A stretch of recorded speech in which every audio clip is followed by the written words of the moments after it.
Ramai ya, dana hibah mungkin ramai, gempar. Kang Deddy Mulyadi memutuskan untuk menghentikan sementara pemberian dana hibah keagamaan pada yayasan dan pesantren di Jabar ya. Putusan ini diambil setelah ditemukannya berbagai penyimpangan dalam penyaluran dana tersebut. Ada yayasan yang dapat 2 miliar ya, ada yang 1 miliar, ada yang 5 miliar, tapi yang dapatnya tiap pesantren tuh 100 juta, 50 juta. Dan dalam hal ini banyak pihak yang merasa dirugikan dengan penghapusan dana hibah. Dan tidak sedikit juga ya yang merasa senang dengan keputusan Kang Deddy Mulyadi selaku gubernur. Jangan hanya yang mendapatkan dana hibah itu hanya antar koneksi atau aspirasi ya, tapi harus keseluruhannya, intinya harus rata gitu kan. Dan ada Onus Rono ya, Ketua DPRD Jawa Barat, dan Maulana Prak yang paling bedas merespon pendapat hal itu tidak sejalan dengan nilai-nilai Pancasila dan falsafah kebangsaan yang menuntut adanya kolaborasi lintas di mana terlibatan masyarakat, agama, akademisi hingga pejabat politik menjadi sangat penting penyusunan pembangunan katanya ya. Dan dalam hal ini ternyata Polda Jabar tidak lanjuti dugaan korupsi dana hibah keagamaan senilai 30 miliar untuk 40 lembaga kabupaten Tasikmalaya. Sebanyak 12 pejabat dari 4 SKPD telah dipanggil. Ini mantap banget ya dana hibah sampai rame gini ya. Ini rame banget. Oke, kita simak dulu videonya. Pak Gubernur, sekarang saya sedang turun ke bawah.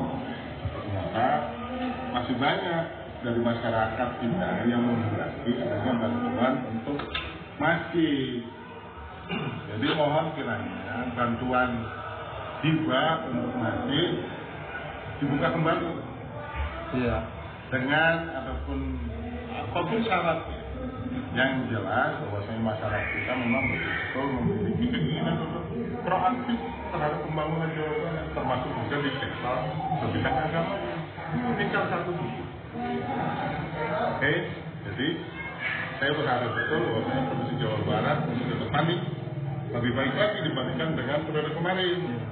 Namun ada beberapa hal yang masih dipertimbangkan untuk jadikan prioritas. Keterlibatan masyarakat dalam pembangunan itu menjadi kunci.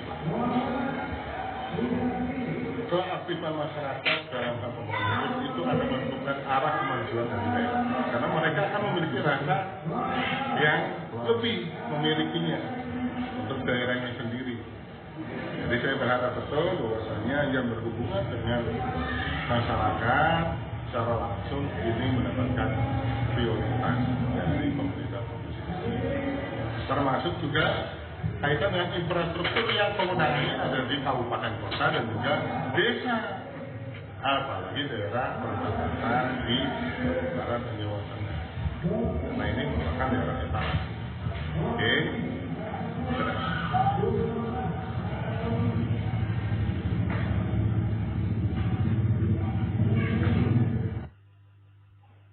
Garut tuh sampai 500 miliar Pak. Bantuan untuk yayasan. Ada satu yayasan 5 miliar Pak. Bikin yayasan langsung dapat 5 miliar. Ayo Sanawiyah rubruk. Kan saya ini besar mungkin gubernur yang lain tidak berani. Ada saya berani. Udah tidak ada masalah. Bisa dimaki dibicin terserah, diomongin mangga. Yang penting saya ini merubah sistem. Saya nggak mau uang Jawa Barat hanya dinikmati oleh beberapa orang itu juga. Ada satu pesantren menerima 50 miliar Pak. Mau saya sebutin 50 Pak. Ngomong atas nama Islam, atas nama agama. Padahal kan kalau dia seorang tokoh, jangan dinikmati oleh yayasan dia dong. Tuh beres Ustaz tadi tuh bangunkan madrasahnya 500 juta, 500 juta. Seneng ya sekarang. Ini saya bukain Pak. Makanya saya hari ini close dulu.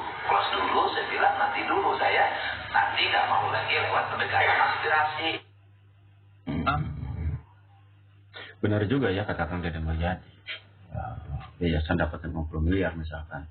Nah kan di setiap pembangunan atau di setiap pesantren itu tidak semua sekarang punya apa ya, punya kayak dokumen-dokumen atau surat-surat yang bisa mengakseskan uang dana hibah ya, karena tidak semua orang bisa membuat seperti surat ahu, surat bangunan, kan itu lumayan banget ya untuk mendapatkan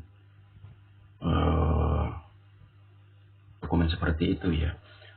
Mungkin ya yang disampaikan Kang Deddy Mulyadi sangat benar ya. Langkah baiknya juga ya yang mendapatkan dana hibah sebesar 500 atau 20 miliar. Kasihlah orang yang tidak bisa menjangkau ya dari pemerintah.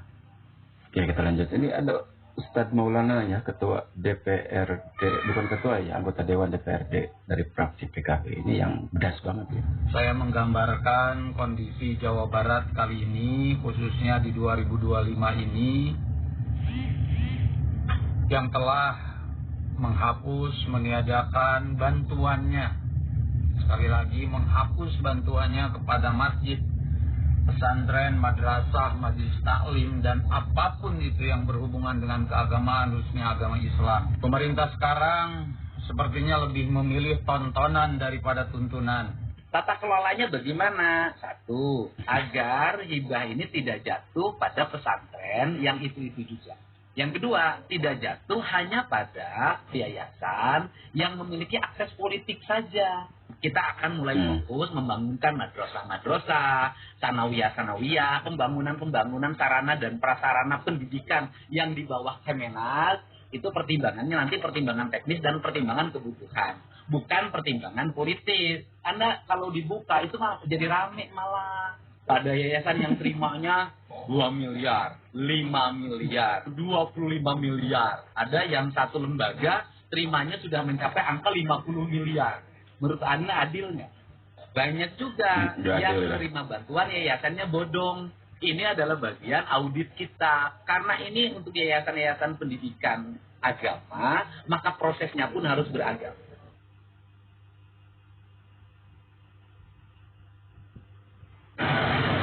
Sedang ramai RPJMD 2025, dana hibah pesantren dihapuskan. Menurut saya itu kebijakan yang tepat, karena selama ini dana pesantren hanya diperuntukkan bagi mereka yang memiliki afiliasi atau koneksi orang-orang dalam, ya. Jadi yang cair bagi mereka yang punya koneksi saja. Banyak pesantren-pesantren di sana yang mungkin sangat membutuhkan dana, tetapi tidak cair karena tidak memiliki relasi. Nah, maka keputusan gubernur bagi saya ini paling tepat, gitu. Kalau mau ya dana hibah pesantren diadakan kembali, maka sifatnya memang harus merata, semua harus mendapatkan, gitu. Kalaupun tidak, ya mending tidak semua, karena ini menjadi kecemburuan sosial. Banyaklah pesantren-pesantren di Jawa Barat ini yang memanfaatkan dana hibah pesantren ini bukan peruntukan fasilitas pesantren, tetapi lebih kepada kepentingan pribadi. Nah, bagi saya sebagai orang pesantren, sepakatlah dana hibah pesantren ini ditiadakan dan lebih mengutamakan pembangunan jalan yang sifatnya lebih umum, gitu.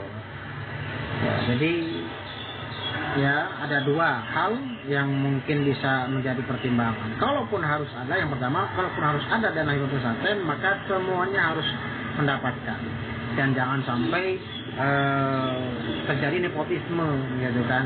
Yang kedua, mending ditiadakan ya untuk kepentingan yang lebih umum, ya, dan mungkin ini lebih maslahat dan tidak ada kecemburuan sosial. Terima kasih, seperti itu ya. Hatur nuhun. Saya Kang Haji Hilman, Wakil Ketua. Enak banget ya tadi komentarnya. Ini kalau orang cerdas seperti gitu komentarnya ya. Jadi kebanyakan ini yang gerah banget ya, yang merasa dirugikan ya, karena dana hibah itu akan dihapuskan. Tapi bukan dihapuskan ya.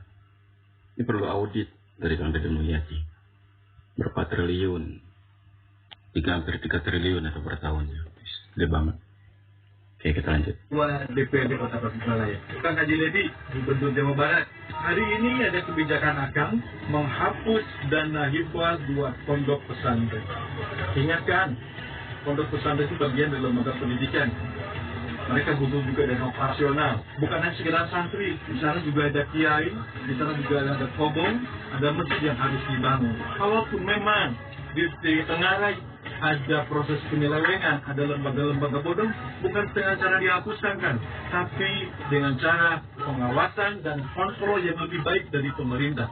Pesantren memberikan banyak jasa terhadap proses kemerdekaan Republik Indonesia. Jangan lupakan pesantren kan, jangan sisakan pesantren, gunakan kembali untuk hibah pondok pesantren. Mudah-mudahan pemerintah dan ulama dan pesantren bisa lebih satu. Simpan minan nas, tidak suluhat suluhan nas, tidak fasadan nas. Yang menyisikan pesantren itu siapa ya? Dan Pendiri Mulyadi tidak benci tidak benci pesantren ya. Bingung ya kalau ngomong tuh ya. Apa tidak lihat berita gitu atau tidak lihat channelnya KDM, padahal semuanya sudah transparan ya. Gitu lanjut. Yayasannya berkembang yang punya akses politik. Nah, yayasannya berkembang yang punya akses terhadap gubernur. Ustadz di Lemur anu terbuka akses politik, tidak punya akses terhadap gubernur, dan abangnya apa? Diriungkeun, anu narima nu ngariungkeun mana balik saya macam ketong unggul. Emang saya tahu yang gitu, Pak. Sampai Pak saya bukain, Pak. Bikin yayasan palsu Pak di Jawa Barat untuk nyerap duit Pemprov 2 miliar, 1 miliar, 5 miliar. Makanya saya stop dulu. Saya mau bikin rasionalisasi. Saya minta nanti data Kemenak. Berapa madrasah yang harus dibangun, yang jelas siswanya ada, dibutuhkan di wilayahnya, Pemprov siap membangun, Pak.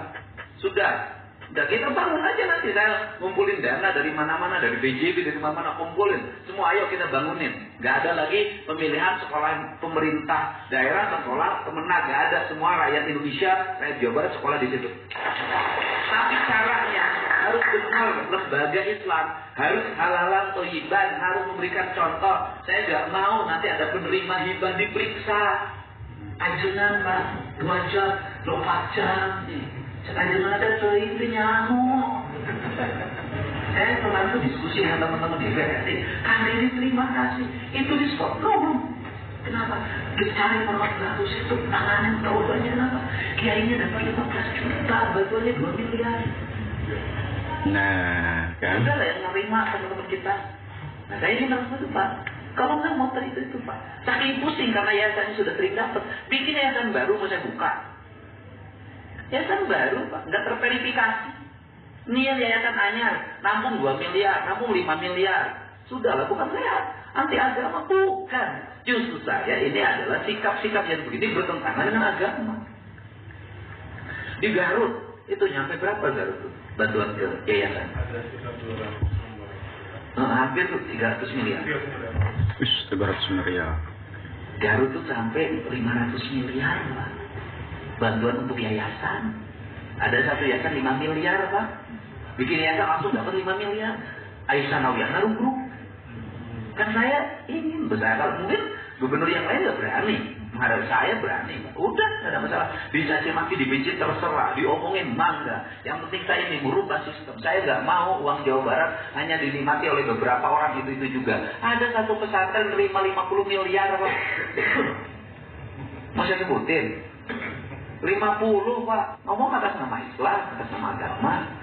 Padahal kan kalau dia seorang tokoh, jangan dinikmati oleh yayasan dia dong.